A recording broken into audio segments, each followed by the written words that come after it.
Hey, coucou tout le monde et bienvenue donc comme prévu pour un bilan lecture. Il est vraiment temps. C'est pas forcément parce que j'ai 8 romans à vous parler, c'est que il y en a certains du coup, je les ai lus il y a une quinzaine de jours, donc ça va être un peu compliqué pour moi. Après voilà, même si j'ai oublié quelques éléments de l'histoire, je sais que voilà, mon ressenti, je vais pouvoir vous le retranscrire, c'est le principal, je pense. Donc, dans cette vidéo bilan lecture, attention, on va faire le grand pont émotionnel puisque il va y avoir dans ce bilan, je crois, une de mes pires lectures pour l'instant. Pour l'instant, nous sommes que le 5 avril. Une de mes pires lectures de 2022 et avec une de mes meilleures lectures de 2022 puisque ça s'est carrément terminé par un slip. Donc voilà, grand pont, vraiment d'un point de vue qualitatif. Après, honnêtement, à part cette très mauvaise lecture, le reste a été plutôt vraiment très bon. J'ai vraiment eu de très bonnes lectures. Est-ce que parce que parmi ces 8 lectures, il n'y a... Non, oui, il n'y a que 3 SP. Peut-être pour ça aussi, je sais pas. Parce que oui, la les 2 parmi les 2 lectures les moins bonnes, c'était 2 SP. Donc voilà, c'est pour vous dire à quel point peut-être ce truc du lecture perso SP, voilà, ça a peut-être un rôle aussi. Bon, en tout cas, j'ai décidé de vous les classer de donc la pire à la meilleure. Voilà, parce que d'un point de vue chronologique, je me rappelle plus. Donc on va faire comme ça, de celles que j'ai vraiment le plus détestées jusqu'au slip. Donc, je vous propose de démarrer tout de suite. Avant tout, avant de démarrer, je vais rapidement vous reparler de ma relecture de Jessie de Stephen King. Je vais vraiment en parler très vite parce que voilà, c'était une relecture. Évidemment, j'ai une fois de plus beaucoup aimé, même si j'ai l'impression que je l'ai lu sous un axe différent, sous un angle différent. Je ne sais pas si c'est une histoire d'âge, si c'est une histoire parce qu'il est beaucoup question de la vision du couple dans ce roman, surtout au début. Et ben moi, mon couple, il évolue aussi. Peut-être c'est ça. Je l'avais lu il y a 5 ans. Pour la petite histoire, je l'avais tenté il y a une quinzaine d'années, j'avais abandonné. Mais vraiment, ça m'avait pas plu. Il y a 5 ans, ça avait été une grosse claque. Je suis pas sûre que c'était une grosse claque, mais vraiment une lecture que j'avais adorée, un gros coup de cœur. Là, ça a été une lecture différente. Alors, je suis plus dans vraiment la grosse claque, gros coup de cœur comme j'avais eu il y a 5 ans, parce qu'évidemment, j'ai eu moins de surprises. Je vous dis, je l'ai prise sous un axe différent. J'ai vraiment aimé tout le côté Stephen King. Étudie un peu le couple, la façon, ces couples un peu vieillissants, qui sont ensemble depuis une vingtaine d'années, comment ça se passe au niveau, voilà, tout ce qui est consentement à l'intérieur du couple, etc. C'était super intéressant. Mais surtout, j'ai plus vu Jessie là comme un roman axé sur ce qui s'est passé cette fameuse journée de l'éclipse, quand Jessie était toute petite. Il s'est passé quelque chose, vraiment, quelque chose d'assez affreux, un drame, qui après, marquera, sa vie d'ado et de femme adulte. J'ai plus vu sous ce prisme-là, c'est marrant, j'ai plus vu comme ça, que comme si Stephen King était parti de ce truc et ensuite il avait élaboré son histoire. Mais voilà, moi j'ai beaucoup aimé ce huis clos vraiment minimaliste, hein. Je rappelle, tout le long du roman, enfin, pas tout le long du roman, on est beaucoup avec Jessie attachée, menottée à ce lit toute seule. Et voilà, Stephen King nous y met dedans des petites scènes assez, pas horrifiques, mais assez... voilà, t'as un peu le poil quand même. Et voilà, moi j'ai adoré. J'ai vraiment adoré cette histoire. Après, je comprends le personnage d'ici, on s'y attache pas, alors pas un transfert, mais voilà, on s'y reconnaît pas. Bref, peut-être ça dépend l'âge de la femme à laquelle on le lit, je sais pas. Mais moi, en tout cas, voilà, j'ai surkiffé, une très bonne lecture. Après, honnêtement, maintenant, voilà, c'est pas un livre que je relirai. Voilà, voilà, c'est terminé. Je pense que là, j'en ai fait le tour avec Jessie. Donc voilà, je ne peux que vous inviter à lire évidemment ce Stephen King. Donc, on va commencer le programme. Je vais donc commencer ce bilan par une de mes pires lectures de 2022. Une fois de plus, parce qu'on nous vend un truc qui n'est pas présent dans le roman. Ça, je le répète, attention au quatrième de couve. Là, c'est non seulement la quatrième de couve, mais c'est carrément la couverture. Donc, j'ai lu et pas du tout aimé Léonie de Marlène Scharin. C'est aux éditions Calman Levy. Donc, on nous présente un anneau avec une corde, des trucs griffés comme ça. Donc, clairement, quelqu'un qui est séquestré et qui compte les jours. Derrière, c'est ce qu'on nous dit. Une jeune femme est enfermée depuis 5 ans dans une chambre. Elle a été kidnappée par un homme, etc. Donc, tu pars sur une lecture autour de la séquestration, etc. Or, ce roman, c'est tout sauf un roman sur la séquestration. Je préfère immédiatement vous le dire. La séquestration, ça dure 3 pages. Voilà, ça dure 3 pages. Et donc le bourreau de Léonie, la personne qui la séquestre, meurt au tout début du roman. Il meurt dans la cuisine, crise cardiaque. Et il meurt à un moment donné où Léonie n'est pas attachée. Parce qu'au moment, par exemple, du déjeuner, il a détaché. Donc là, elle n'est pas attachée. Et donc, son bourreau, parce que voilà, non seulement elle était séquestrée, mais vous vous doutez bien qu'elle était violentée, violée, battue, voilà, plein de choses qui va avec. Et donc, le roman commence où son bourreau meurt au moment du petit déjeuner. Et donc, voilà, Léonie, qui est libre, ça fait 5 ans qu'elle est séquestrée, ça y est, elle est libre. Donc, je me suis dit, bon, on va peut-être partir, c'est pas plus mal, sur un roman qui va parler de l'après. Comment ça se passe l'après? Moi, j'avais plein de références de vraies jeunes filles, voilà, qui ont été séquestrées. Voilà, ça pourrait être intéressant, sauf que j'ai pas compris le trip. Donc, Léonie, son bourreau, il meurt. Donc, n'importe qui, à ce moment-là, se précipiterait dehors, chercherait le premier policier qui traîne par là. Non. Léonie, elle se dit, tiens, attends, il vit seul, il est mort, mais du coup, la maison, elle est libre. Ah ben tiens, si je restais vivre là. Donc, elle est séquestrée depuis 5 ans dans cette maison. Elle décide d'y vivre.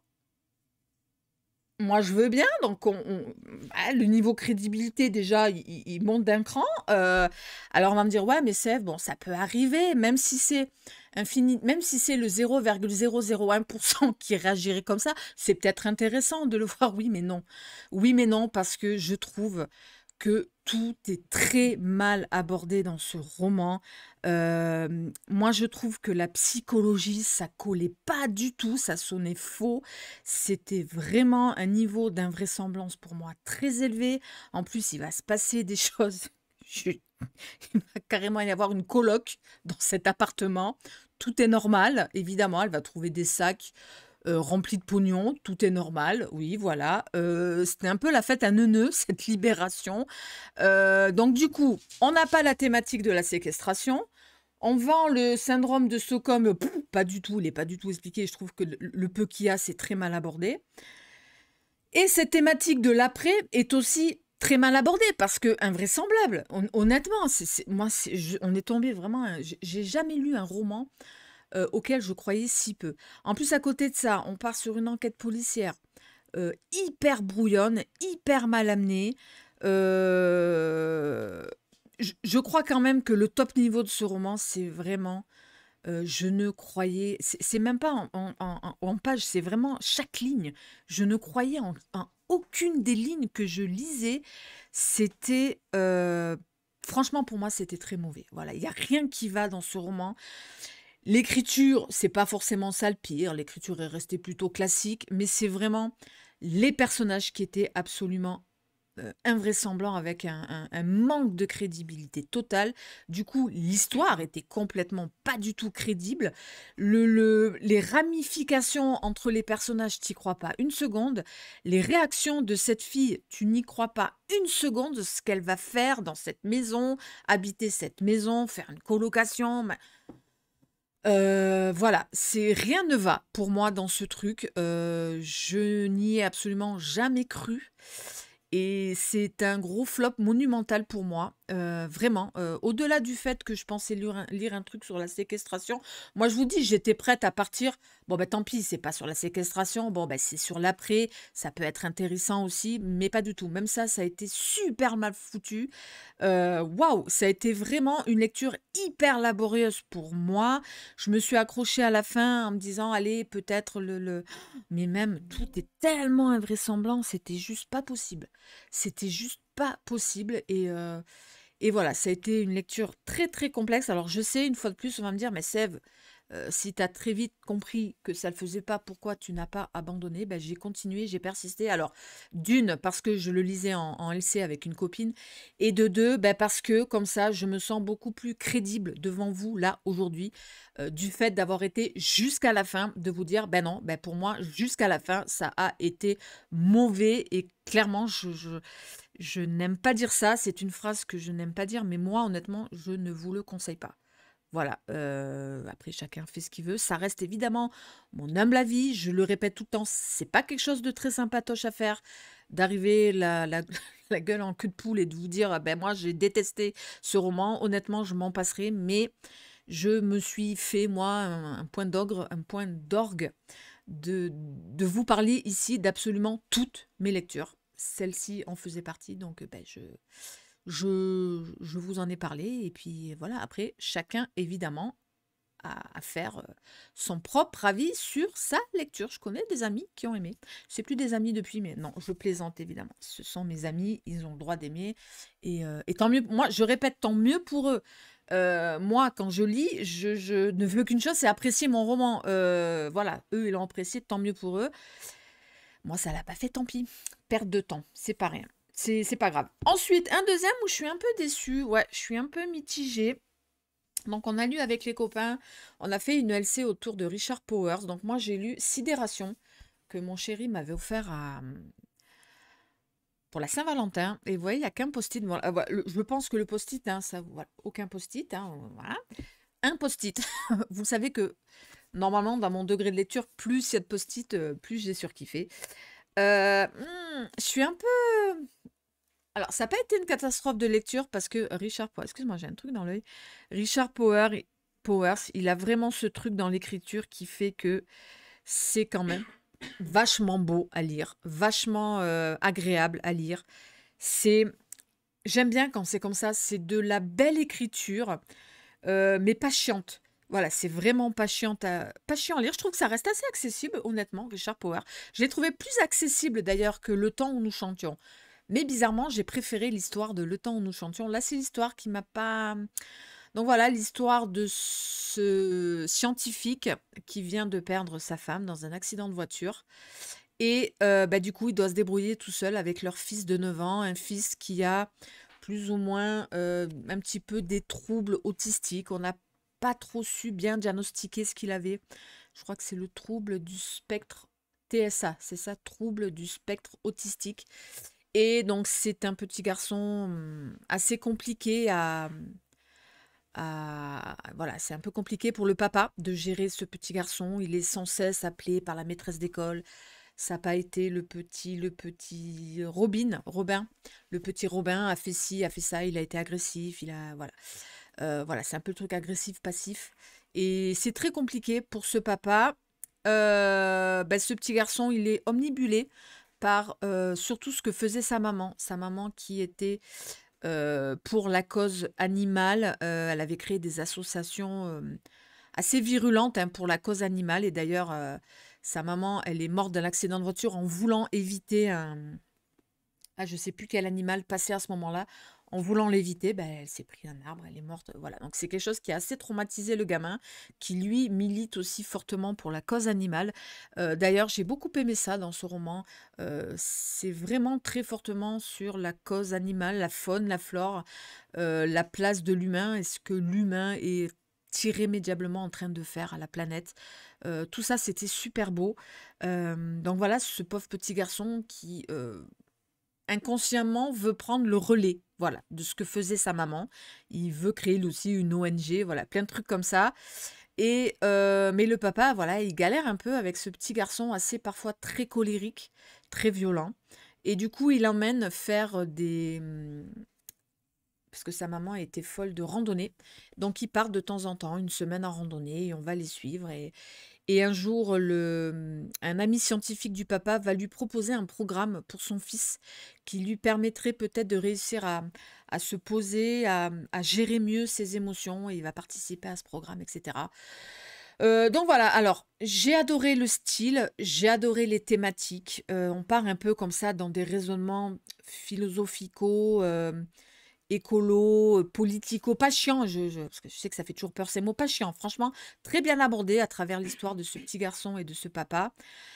Après, ce qui m'a manqué dans ce roman, c'est vraiment l'histoire globale du roman qui m'a pas forcément embarquée. Voilà, ils vont faire une randonnée, ils reviennent à la maison, ah ben non, ça va toujours pas. Bon, on repart faire une randonnée avec toujours au milieu comme ça ces thématiques sur la faune, la flore, l'écologie. Il m'aura quand même manqué un truc plus fort par rapport à l'histoire, un peu plus de choses qui arrivent, je sais pas comment expliquer. En plus, il est fortement question dans ce roman de référence à un autre roman que tout le monde a adoré sauf Bibi. Il s'agit donc des fleurs pour Algernon, parce que on va faire une sorte d'expérience un peu pareille. Et ben voilà, Richard Power, je pense, fait comment ça s'appelle? Un bel hommage à des fleurs pour Algernon, qui, je pense, excusez-moi, je bois un coup, a fait partie de sa vie de lecteur. Pas de bol, moi, j'ai pas aimé ce roman. Donc, comment vous dire que les références m'ont pas trop touchée. Donc voilà, ça a manqué de palpitant pour moi. Je sais pas si vous voyez ce que je veux dire. Et je tournais pas les pages assez avidement. C'est pas forcément que j'aurais voulu des twists ou des... Non, non, mais je sais pas, un peu plus de ces choses qui rendent une lecture addictive. Voilà, j'avais un peu de mal quand même à tourner les pages. Alors la fin, bon, moi honnêtement, je m'y attendais un peu. Donc voilà, j'ai même pas été très surprise par la fin. Euh, donc voilà, honnêtement, quand je l'ai refermé, j'étais quand même contente de l'avoir fini. Voilà. Je ressors quand même assez mitigée. Je continuerai par contre à découvrir cet auteur. J'ai L'Arbre au Monde. Je pense que dans L'Arbre au Monde, on va être encore éminemment dans cette thématique écologique. Peut-être ça m'embarquera plus, je sais pas. Là, il m'a vraiment manqué du palpitant, des rebondissements, du rythme, ce truc addictif qui n'était pas là. C'est resté assez contemplatif quand même. Donc voilà, plutôt, j'en ressors plutôt mitigée. Ensuite, je suis revenue sur un SP, je vous ai dit, hein, j'essaie d'alterner SP lecture perso. J'ai donc lu Les gens des collines de Christ Offutt aux éditions Galmester. Il y a du post-it. Ouais, j'ai bien aimé. Ah, j'ai bien aimé cette lecture très courte, 230 pages. J'ai un peu cette impression quand même d'avoir lu une grosse nouvelle, pourtant 230 pages, mais ouais, quand même. J'ai bien aimé l'histoire de ce frère et cette sœur. Donc, on est avec un homme. Donc il est enquêteur dans l'armée, voilà, quand il y a un problème dans une base de l'armée, qu'il y a un meurtre ou quoi, ben, c'est lui qui va enquêter. Quand il y a des morts suspectes au sein de l'armée, etc., il va enquêter. Et là, il a de gros problèmes de couple. Sa femme veut divorcer. Et du coup, bah, lui, il va se rapatrier dans la maison de son papy, au fond de la forêt du Kentucky. Et c'est d'ailleurs à cet endroit-là que sa sœur est devenue shérif. Voilà, elle est devenue la première shérif femme de cette région-là du Kentucky. Et bah, le roman commence où on va découvrir le corps d'une femme allongée contre un arbre dans cette forêt-là. Et donc, comment elle s'appelle sa sœur? Linda. Linda va demander l'aide donc à Mike, notre héros, parce que c'est un fin enquêteur, hein, et donc voilà, ils vont mener tous les deux l'enquête. Et j'ai bien aimé, j'ai adoré, voilà, ce frère et cette sœur qui avaient vécu là, dans le Kentucky. Elle qui a fort à faire parce que, ben voilà, une femme flic, elle est pas tout le temps prise au sérieux. On doute un peu de ses capacités d'enquêtrice et j'ai bien aimé. Et on va lui envoyer un agent du FBI pour mener cette enquête. Et son frère, qui va commencer à rester un peu trop longtemps là-bas, va être aussi lui. L'armée va mener l'enquête pour savoir où il est et puis comment ça va se passer avec sa femme. Et voilà, c'était vraiment une très très belle lecture. Franchement, j'ai bien aimé. C'est super bien écrit. De cet auteur, on m'a largement conseillé Nuit Appalaches. Il a rejoint ma wishlist. Je pense que je le lirai. Voilà, c'est super bien écrit, c'est bien amené. Les personnages sont d'une densité, alors qu'on est sur un roman de 230 pages.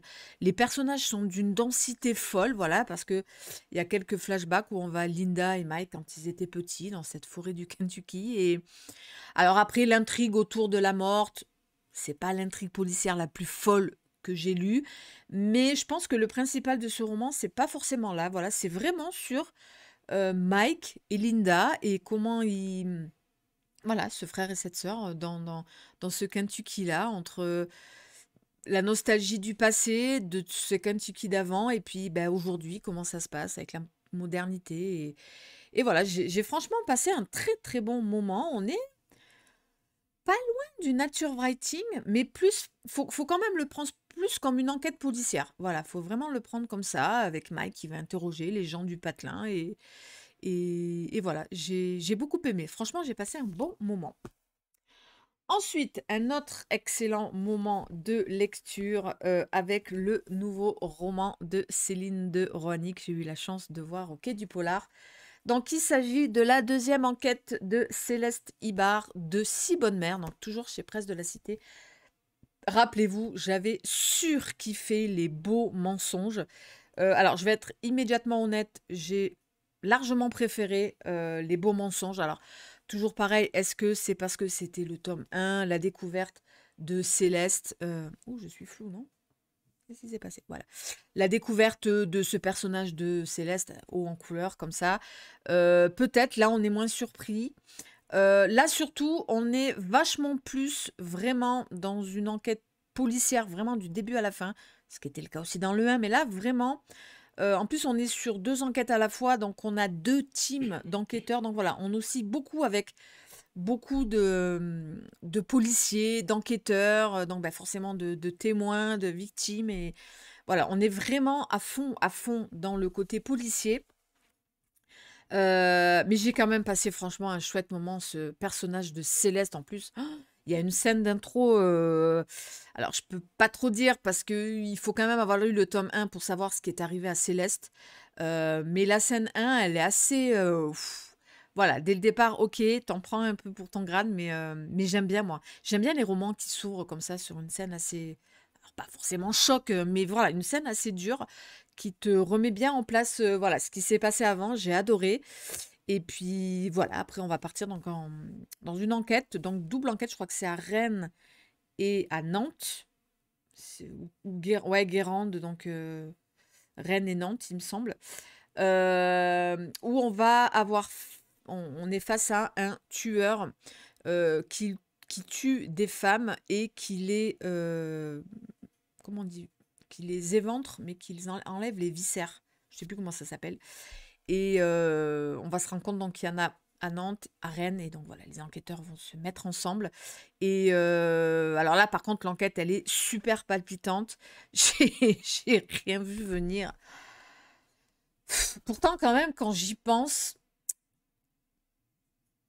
alors, il y avait de quoi deviner. Non, mais on aurait pu au moins supputer. Voilà, même moi, je suppose rien, je ne calcule rien, je réfléchis à rien.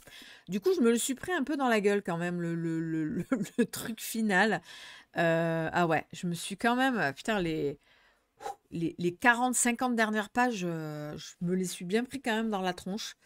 Et j'aime bien, moi, vous le savez, quand ben, ouais, je pense que j'ai vraiment adoré ça. Les 50 et premières et les 50 dernières pages t'en foutent plein la vue. Et moi, j'aime bien. C'est un procédé, peut-être que vous avez trouvé facile, j'en sais rien.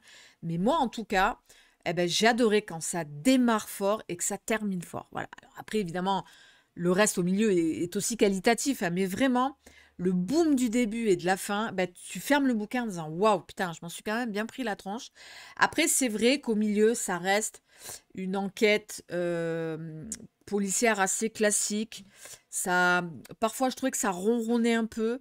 Mais comment faire d'autre? Comment faire autrement que pour amener, en plus avec cette fin-là, il fallait quand même, voilà, présenter certains trucs, c'est évident. Voilà, un peu classique, le truc des indices, le faux, bah non, c'est lui, ah bah non, c'est pas lui, on repart, bah oui, mais c'est peut-être lui, non. Bon, voilà, j'ai trouvé ça un peu redondant à certains moments, moins palpitant, on va dire, mais clairement, moi, j'adore ce personnage de Céleste. Vraiment, j'espère qu'on va la retrouver pour une autre enquête. Et voilà, si vous aimez les bons romans policiers, moi, j'ai pas mal pensé, je sais pas pourquoi, me demandez pas pourquoi, j'ai un petit peu pensé à Franck Tillier dans ce côté, OK, on est dans un policier avec serial killer, mais je m'intéresse quand même beaucoup à mes enquêteurs, à la vie personnelle de mes enquêteurs. Je fais osciller tout ça dans un milieu assez sombre. On ressort vraiment de ce roman avec cette idée tout le temps de nuit, de pluie, de brouillard, voilà, une ambiance assez sombre. Je ne sais pas pourquoi, j'ai beaucoup pensé à Franck Tillier. Je ne sais pas si la comparaison est, est intéressante ou pas, j'en sais rien, mais moi, voilà, je vous dis vraiment mon ressenti. J'ai vraiment beaucoup pensé à Franck Tillier en lisant ça et c'est vraiment hyper qualitatif. Euh, ah, pff, je sais pas comment expliquer. Tu l'as ou tu l'as pas, le truc, et Céline, elle l'a. Voilà, je sais pas comment vous expliquer. Je pense que pour écrire du roman policier que tu lâches pas, que tu tiens en main, que tu tournes les pages avidement, tu l'as ou tu l'as pas, le truc. Je pense pas que c'est même pas un truc qui s'apprend. Je pense tu l'as ou pas, ce feeling du truc, je sais pas. Mais Céline, je sais qu'elle a. Voilà, j'en parlais à une amie, dès la 10e page, je dis, putain, Céline, elle l'a, quoi. Elle me dit, elle a quoi? Ben, je sais pas, elle a, comme disait France Gall, ben, Céline, elle a. Voilà, elle a, et ça, vous savez, je vous parle souvent de ce truc de la sûreté du lecteur. Tu sais qu'au bout de quelques pages, ouais, ok, elle gère. Je sais que l'autrice va gérer. Elle l'a. Je lui fais confiance. Je lâche les rênes. Allez, fais-moi embarquer dans ton histoire. Moi, je te fais confiance à celui. Allez, j'embarque. Eh ben, avec Céline, ça me fait ça. Au bout de 10-15 pages, j'ai dit, c'est bon, ok. Voilà, je ne peux pas vous dire plus qu'elle a, et moi, je continuerai vraiment, vraiment à suivre cette autrice. Et après, je sais pas si elle va rester avec ce personnage, partir ailleurs, j'en sais rien. Moi, en tout cas, Céline, où tu iras, je te suivrai et j'irai où tu iras. Voilà, Céline. Toi-même, tu sais, Céline. Donc voilà, excellent, franchement. Ensuite, je l'ai fini hier. Voilà, je me suis dépêchée pour pouvoir l'inclure dans ce bilan. J'ai lu donc le nouveau roman de Tana French, La colline aux disparus. Donc moi, j'avais lu et plutôt aimé L'Arbre du Mal. Ouais, j'en garde un souvenir assez qualitatif, mais long. Voilà, c'était très long, L'Arbre du Mal. Je me souviens, je crois que ça faisait 700 pages. Là, elle s'est un peu calmée. On est sur un 450 pages. J'ai bien aimé. J'ai bien aimé. Alors, j'ai bien aimé, mais attention. Donc, on est dans une ambiance irlandaise. Donc, on est avec Cole, qui était flic à Chicago. Ça devenait compliqué. En plus, il a divorcé. Il a sa fille de 20 ans qui est partie faire des études. Et lui, il en pouvait plus voilà, de se lever chaque matin à partir à son boulot. Voilà, il y allait vraiment en reculant. Donc, il a tout quitté et il a acheté une vieille masure au fin fond de la lande irlandaise. Et il se retrouve, voilà, un petit peu paumé comme ça dans cette lande, avec un village pas très loin, seulement un petit village à 1 ou 2 kilomètres. Et ben voilà, le roman commence où il commence tout doucement à retaper sa petite maison.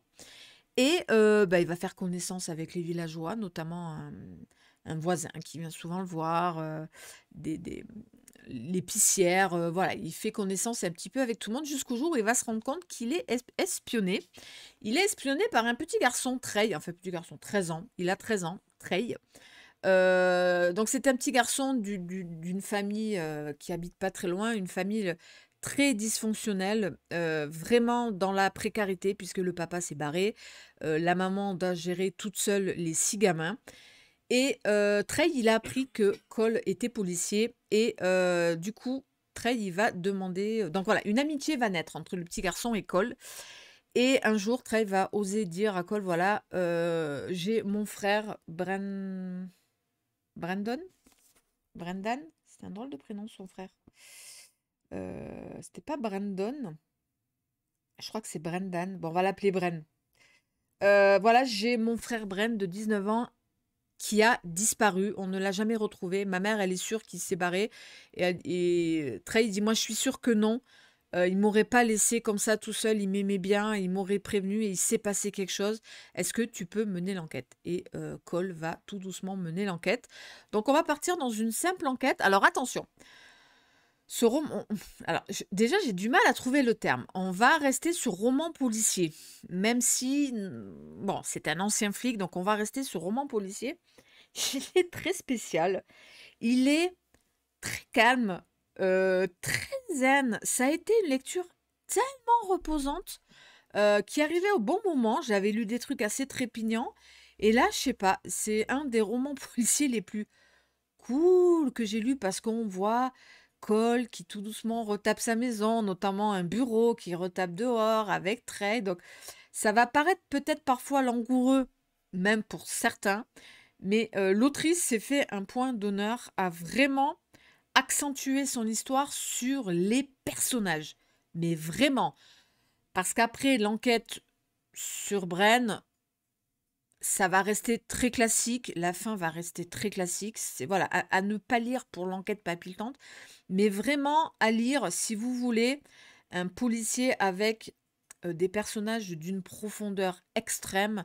Très intéressant, moi j'ai trouvé ça très intéressant de nous placer comme ça dans ces petits villages irlandais. Eh ben, c'est très compliqué, beaucoup vivent seulement des aides sociales. Le climat et tout l'univers irlandais est vraiment très très bien retranscrit, je trouve vraiment le climat, les gens, le caractère des gens, le décor, les animaux, voilà, tout ça est très très présent. Franchement, si vous avez passion Irlande, n'hésitez pas. C'est pas violent, vraiment pas du tout. Voilà, ça a été une lecture super zen pour moi, très tranquille. J'ai beaucoup aimé. J'ai vraiment pris plaisir à la faire. Et en plus, va arriver sans que tu t'y attendes. Mais alors, vraiment, je m'attendais pas à ça. Une révélation qui m'a scotché, le mot va peut-être être abusé, mais qui m'a vraiment très surprise parce que je sais pas comment certains auteurs sont forts pour ça. Ils font focaliser ton attention sur l'histoire principale et toi tu fais pas gaffe à un truc, tu vois, qui est en parallèle de l'histoire et bim, l'auteur va mettre une révélation sur ce truc-là et ouah, j'ai relu certains passages, j'ai dit, quoi? Et j'adore quand ça fait ça, évidemment, c'est le petit truc. Alors, ce sera pas le truc principal de l'histoire, mais vraiment, ça a fait son effet de surprise. Ça m'a vraiment, je fais, waouh, d'accord, ok. Très bien vu, très bien amené, très bien foutu. Ouais, j'adhère, j'aime bien. Voilà, le petit truc en plus qui fait bah, que je ressors ravie de cette lecture. Je rappelle, attention, on n'est pas du tout dans le roman policier palpitant de ouf où il se passe des trucs à chaque page. Là, non, il se passe un truc tous les 5 chapitres. Parce que sinon, c'est Cole qui marche dans la lande irlandaise à la recherche d'indices pour voir où est Bran. De temps en temps, il va croiser un vol d'oiseau, un lièvre qui passe. Voilà, c'est vraiment la lecture champêtre. Voilà, je pense qu'on peut l'appeler comme ça, du roman policier champêtre. Cool Raoul. On n'est pas dans du cozy mystery, hein, parce que c'est quand même un flic et voilà, c'est pas du cozy mystery, pas très loin, pas très loin. Non, parce qu'après, voilà, il va être question quand même de trafic de drogue, quand même, voilà, très présent malheureusement aussi là-bas. Donc voilà, écoutez, à ma grande surprise, je ressors ravie de cette lecture. Je vais longtemps me rappeler des personnages de Cole et de Trey. J'ai beaucoup aimé leur amitié. Et voilà, vraiment un roman super sympa. J'ai pas vu défiler les 400 pages, alors que c'était hyper mou, hyper langoureux, mais je sais pas. J'ai un affect avec ce roman, avec ces personnages que je n'attendais pas. Et voilà, j'en sors ravie. Moi, je pourrais vous le conseiller. Franchement, si vous tombez dessus, ben, n'hésitez pas. Mais vous savez où vous mettez les pieds, hein. Je vous ai bien averti. Et puis, les deux derniers, on va être sur l'autoroute du bonheur, puisque j'ai eu un gros, gros coup de cœur, presque slip et un slip. Donc, on va démarrer par le gros coup de cœur, qui est donc une lecture perso, et ça fait des années qu'on me disait de le lire et j'ai enfin pris le temps de le lire. Dans le cadre du Mars au féminin, lire des autrices, j'ai lu Jax Miller et j'ai enfin lu Candyland. Vous voyez, ça a postité pas mal. Donc moi, Jax Miller, rappelez-vous, j'avais lu... j'ai un trou. Les Lumières de l'Aube, voilà, qui était un true crime que j'avais adoré. Là, on est plus dans quelque chose de fictionnel et j'ai adoré. Alors, on parlait tout à l'heure de Ella, Jax Miller. Franchement, c'est rare que je dise ça, mais je crois que tout est parfait dans les écrits de Jax Miller. Le style qui colle parfaitement à ses histoires, des personnages sur lesquels elle arrive à mettre une densité folle, la description du milieu dans lequel se passe son histoire, elle le fait aussi formidablement bien. L'ambiance, l'atmosphère de ces lieux arrive très rapidement, tu es très rapidement dedans. Et l'histoire, alors, c'est pas forcément basé sur une histoire vraie, mais en fait, Jax Miller, je me suis un peu rencardée, hein. Elle est partie d'un article de journal qu'elle avait lu, dans lequel donc ça parlait du peuple, la communauté des Amish. Et un jour, un homme armé est rentré dans une de ces communautés. Il est rentré dans l'école ou l'église, et l'école, je crois, et il avait tiré comme ça au hasard. Et il avait tué des enfants. Et cet homme est mort. Alors, je ne sais pas si c'est la police au moment où ils sont... Bref, cet homme est mort. Et à la grande surprise de tout le monde, cette communauté Amish a voulu participer à l'enterrement de cet homme, qui était un homme isolé, pauvre, presque SDF. Et c'est eux qui ont payé l'enterrement de cet homme. Ils ont même fait une messe du pardon pour pardonner à cet homme. Et Jax Miller, elle s'est vraiment posée, mais comment on peut en arriver à un tel niveau d'empathie pour aller jusqu'à pardonner à celui qui a fait ce massacre dans ta communauté, qui a tué des enfants. Donc, elle est partie de ce fait divers-là, et donc elle a positionné son intrigue dans une petite ville de Pennsylvanie, donc une ancienne ville minière. Alors, c'est vraiment, d'un point de vue géographique, ça a l'air complexe, mais Jax Miller, elle fait en sorte que ça devient super simple. Donc, on est dans cette ville minière. Pas très loin, vous avez donc une communauté Amish. Pas très loin non plus, vous avez une communauté de ceux qu'on appelle un petit peu les sauvageons, qui est gérée par, c'est Ruby, une sauvageonne, hein, c'est un peu Ma Dalton, hein. Moi, dans ma tête, c'était Ma Dalton, voilà. Et une troisième communauté qui vit dans un ancien parc d'attractions, Candyland, et qui est maintenant le centre des trafiquants de meth. Voilà, c'est surtout la meth là-bas. Et donc voilà, et nous, on est dans cette petite ville au milieu où on va suivre donc notamment une ancienne Amish qui s'est échappée de sa communauté, qui vit maintenant là, dans cette ville-là, et elle tient un magasin de bonbons. Et on suit aussi le shérif. Et justement, le roman commence où Ruby, donc la fameuse Ma Dalton, là, qui vit dans les montagnes, elle descend à la ville voir le shérif en lui disant on a un problème, j'ai mon fils de 12 ans qui a disparu depuis des mois. Le problème, c'est que c'est pas le seul. Il y a d'autres gamins qui disparaissent dans la région. Comment il s'appelle le shérif? Je sais plus. Je sais plus. Il lui dit voilà, il faut que tu mènes l'enquête. Donc on va suivre ce shérif-là. Un mort va arriver aussi, un adulte mort va arriver. Donc voilà, il y a plein de trucs qui vont arriver. Je peux pas trop vous en dire plus par rapport à l'histoire, mais c'est super bien fait. J'ai rarement lu un roman avec... Franchement, on est sur une bonne quinzaine de personnages principaux. Allez, en 50 pages, tu as les 15 personnages dans ta poche. Tu sais qui est qui fait quoi. C'était incroyable. Moi, d'habitude, il faut que je prenne des notes. Alors, attends, lui, c'est lui. Lui, il est des collines. Lui, il est du village. Lui, il est de Candyland. Lui, il est où? Lui, c'est un Amish. Lui. Pas du tout. Jax Miller, elle a ce talent de raconteuse qui fait que en 40-50 pages, tu as tous les personnages dans ta poche. Tu sais qui est qui a fait quoi. Rapidement, tu comprends qui va être le vilain de l'histoire, qui va être le gentil, C'était incroyable.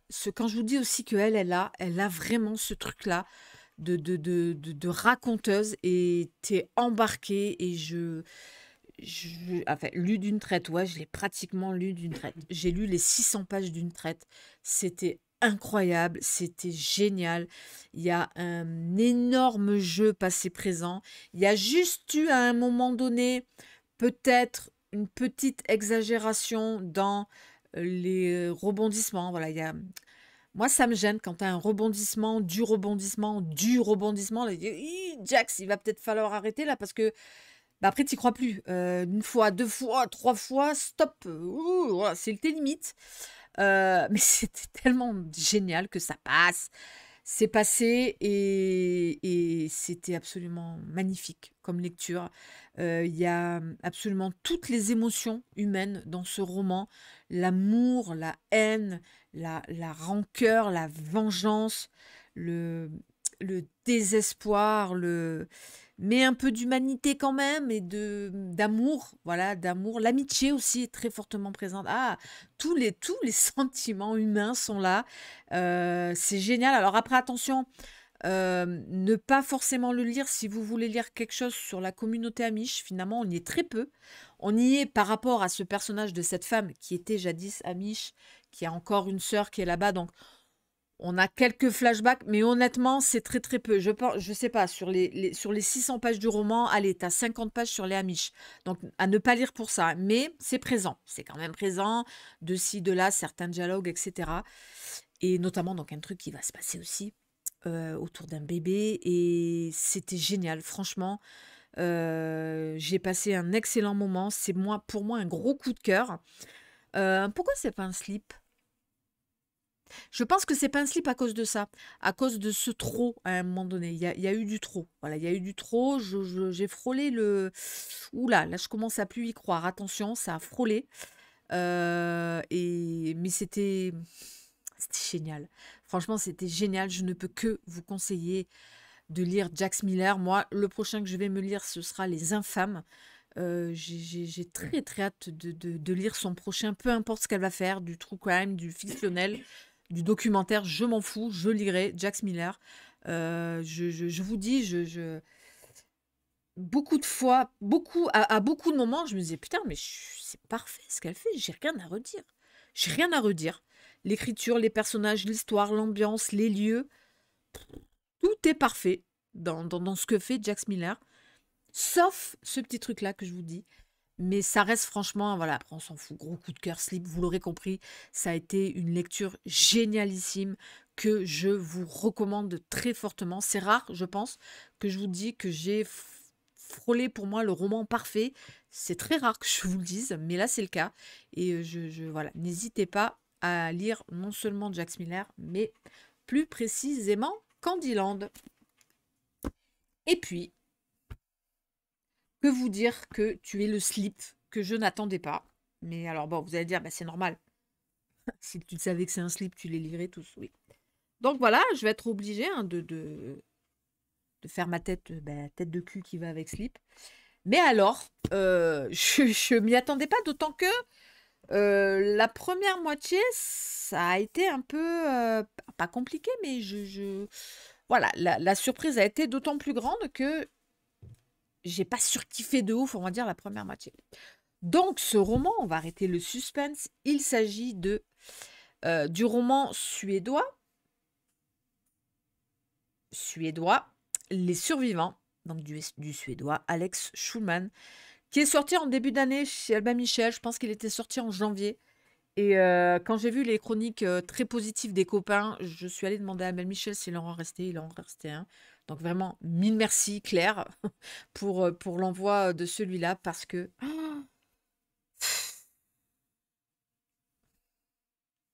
les- j'ai terminé ce roman en live avec les copains.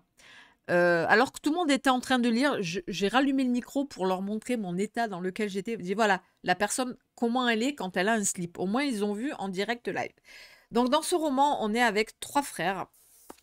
Leur maman vient de mourir et la maman a demandé à ce qu'on répande ses cendres dans le lac qui bordait leur maison de vacances où ils allaient tous les étés. Donc une maison, voilà, ben, la photo, je pense qu'elle résume bien. Il y avait une forêt au fond, un lac et la petite maison au bout du ponto. Et eux, voilà, les trois frangins, ils y allaient tous les étés avec leurs parents. Et donc, le roman commence où donc les trois frères ont l'urne de leur mère, l'urne funéraire de leur mère dans la main, et ils sont en train de se battre à 100 devant cette maison. Donc, qu'est-ce qui se passe? Et donc, évidemment, on va partir sur le gros principe du flashback et on va retrouver plein de moments qu'ont vécu les trois frangins avec leurs parents au bord de cette maison certains étés. Donc, on les voit à certains âges. Et alors, j'ai eu un peu peur au début, je vous le disais, parce que on va être clairement dans ce système de petites scénettes où l'auteur nous montre, je pense qu'il a voulu beaucoup parler de la fratrie, de la place de chacun dans la fratrie, le grand frère qui était très fort à l'école, donc voilà, il accaparait tout l'amour de ses parents. Le petit dernier qui était plus, comment dire, un peu plus loquace, un peu plus filou. Et puis nous, on suit celui du milieu. Celui du milieu, c'est Benjamin. Et la place du milieu, je sais de quoi se parle, j'y suis, moi, au milieu, entre deux frères. La place du milieu, c'est jamais facile à gérer. Donc, nous, on suit Benjamin qui nous raconte ça. Toutes ces histoires qu'il y a eu avec des parents un petit peu bizarres. Et puis, donc voilà, j'ai eu un peu peur au début, ça faisait un peu Martine en vacances, ok, donc les trois frères vont à la pêche, papa organise un concours de natation, on va cuisiner un poisson, on va... Franchement, pendant ouais, un bon premier temps, je peux pas lire ça, moi. Et puis, il y a un truc, alors pas glauque, mais tu sens quand même qu'il s'est passé un truc. Voilà, il s'est passé un truc. Il se passe d'ailleurs un truc, c'est qu'un jour, pas loin de leur maison, ils vont découvrir un grand centre, un grand truc EDF, tu sais, je sais plus comment ça s'appelle, un machin EDF ben, pour distiller l'électricité un peu partout. Et ce jour-là, il va se passer quelque chose dans cette petite centrale EDF. Et du coup, toute la famille va quitter la maison. Et après ce drame, ils ne reviendront plus dans cette maison de vacances. Et donc, ben voilà, l'auteur nous fait comprendre petit à petit ce qui s'est passé jusqu'au moment où... donc Benjamin, on suit son histoire via le prisme d'entretien qu'il a avec un psychologue. Et jusqu'au moment où... Je me rappellerai toujours parce que j'ai tourné la page. Et j'ai pas lu le truc. J'ai vu la dernière phase. Ouais, tu vois, tu tournes la page. Donc, comment j'étais censée lire ça et ça. Et moi, j'ai vu le truc. Parce que c'était pas une page comme ça. Je vais pas vous spoiler. Alors, on va partir du début. Hein. Voilà, ça faisait comme ça. Et sur ce chapitre-là, t'as un truc à la fin. Et je l'ai vu direct. J'ai fait. Non! Ouais, putain, j'en chialerai encore. Quoi? Mais alors, on va pas repartir dans le débat, je m'en fous maintenant, façon faut dire quand il y a twist, quand il y a pas twist. Moi, je m'en fous maintenant, je vous le dis. Il y a un putain de twist. Je crois que c'est un des plus beaux twists que j'ai vu. Il est absolument incroyable. Il est, il est malin, judicieux, incroyablement d'à propos, mais en tant qu'écrivain en herbe, je me dis putain que j'aurais voulu avoir cette idée, mais putain que c'est incroyable, mais putain que je lis pour ça. Je lis du thriller et du roman noir pour ça. Pour avoir... Alors, pas que pour ça, je vous dis, je veux aussi l'écriture, mais pour ça. Pour ce moment-là où, waouh, où je vous dis, je me suis filmée en live, où je suis comme ça, je fais waouh. Quoi? J'ai parlé à mon livre, j'ai parlé à cette page, j'ai parlé à cette ligne. Oui, mesdames et messieurs, vous avez devant vous une personne qui a parlé à une ligne de chapitre parce que c'était absolument... C'est pas possible. Alors, honnêtement, je tiens les paris, mais c'est juste pas possible de deviner. C'est un truc de ouf, franchement. Alors, de ouf, non, c'est pas que c'est de ouf, mais Si, j'ai relu en direct live, j'ai relu plein de chapitres où, voilà, où tu as envie de relire les trucs en sachant que c'était incroyable. C'était incroyable. En plus, le roman, c'est pas spoilant non plus de le dire, se termine sur un effet épistolaire. Donc, épistolaire, c'est une lettre. Vous le savez, c'est quelque chose que je vous dis aussi. J'adore quand la révélation finale, le twist final est expliqué de façon épistolaire. Je ne sais pas pourquoi, ne me demandez pas pourquoi, j'adore ça. Et putain, j'ai refermé le bouquin en me disant non, c'est un slip monumental. C'était incroyable. Je me rappellerai, putain, il fait que 280 pages, c'est un truc de malade. Et je revois la phrase là. Ah mon Dieu! Oh mon Dieu, que c'est bien trouvé. C'est formidable, c'était génial. Euh, Ouah, quel souvenir mémorable de lecture que j'aurais bah, à vie. Bah, c'est ça un slip. Je pense que c'est vraiment ça un slip. C'est vraiment une lecture. Dans 10 ans, je me reverrai en train de tourner la page de ce chapitre et de voir la dernière ligne de ce chapitre qui explique. Et c'est- c'était incroyable. C'était judicieux. C'était gueudin, le gueudin. T'es un gueudin, Alex. Non, mais vraiment, la gueudinerie du truc, c'est incroyable. Voilà, moi, personnellement, je lis pour ça. Voilà, je sais que peut-être certains... Moi, honnêtement, voilà, j'ai discuté avec des gens, ça leur a fait ni chaud ni froid, hein. Ça, je pense qu'ils lisent peut-être pas pour ça. Ils lisent peut-être pour eux, peut-être qu'il avait plus pris comme un contemporain, ou... Mais moi, ça m'a choquée. J'ai été choquée, mais dans le bon sens du terme. Un choc de lecture. Moi, ça a été un choc de lecture. Honnêtement, ça a été un choc de lecture. Peut-être ça le fera pas avec tous. Je sais que ça l'a fait pour certains.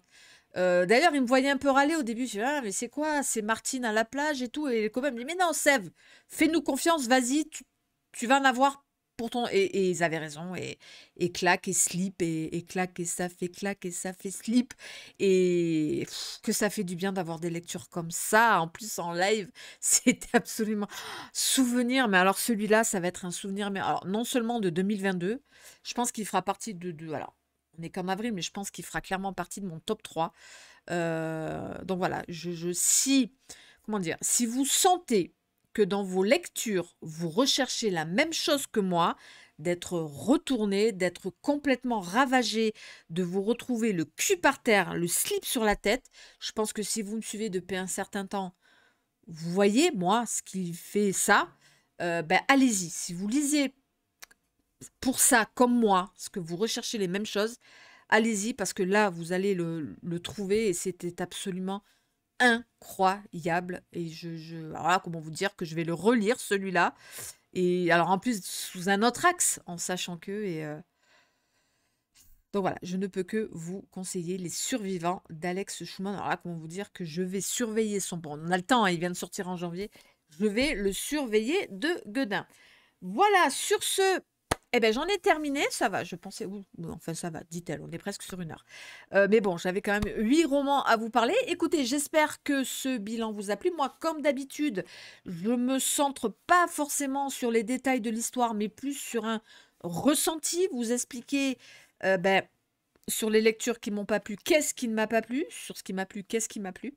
Et moi, mon job ici, c'est d'essayer de vous guider à j'y vais, non, j'y vais pas, ah là, peut-être j'y vais quand même. Ou... Voilà, moi, c'est vraiment mon but ultime ici. Et je rappelle que tous ces avis restent mes humbles avis à moi. Voilà, ne vous offusquez pas si vous avez surkiffé un que j'ai détesté, ou le contraire, vous avez peut-être détesté un que j'ai surkiffé. Voilà. Ne vous offusquez pas et au contraire, moi j'attends gentiment vos avis en commentaire. N'hésitez pas à me dire tout ça.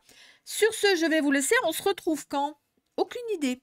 Je n'ai absolument aucune idée de quand on va se retrouver. Je sais que vendredi sur Twitch, on a un gros live spécial SF parce que c'est le mois de la SF et donc j'aimerais, avec les copines Céline et Armance, moi j'ai peu de bagages niveau SF, on va être honnête. Et donc, elles vont venir en live sur Twitch vous parler de peut-être comment démarrer la SF, quels sont les différents genres de la SF. Elles vont nous montrer aussi ce que elles vont lire pendant ce mois d'avril. Donc, ce live, je vais l'enregistrer et je vous le mettrai en replay, je pense, samedi. Nous, honnêtement, je pense que là, on va se retrouver samedi aussi. Alors, du coup, ça fera 2 vidéos samedi. Je pense que le replay, je vous le mettrai vendredi soir. Et comme ça, samedi, je vous mettrai le récap. Parce que là, moi, j'ai pas préparé de vidéo top. Il va falloir que je vous en refasse. Vous êtes très, très demandeurs de ça. Je vais essayer d'en refaire. Mais bon, là, en attendant, voilà, on arrive à 1 heure de vidéo. Donc, je vais arrêter là. Façon, restez connectés de temps en temps sur la chaîne. Façon, pour me suivre au jour le jour sur les news, vous avez Insta. Voilà, j'y mets des news tous les jours de ce que je fais, etc. Le groupe Facebook, Insta et mon Twitch aussi Insta. J'y vais pratiquement tous les jours là-bas. Sur ce, je vous laisse. J'espère que ce bilan vous a plu. Et comme d'habitude, il ne me reste plus qu'à vous souhaiter surtout d'avoir d'excellentes lectures. Pourquoi pas un slip. N'hésitez pas à me dire, tiens, si vous avez eu, vous, dernièrement, un gros slip. J'irai voir ça. Je vous embrasse et je vous dis à très vite ici sur YouTube pour une nouvelle vidéo ou le replay du live. Bye bye!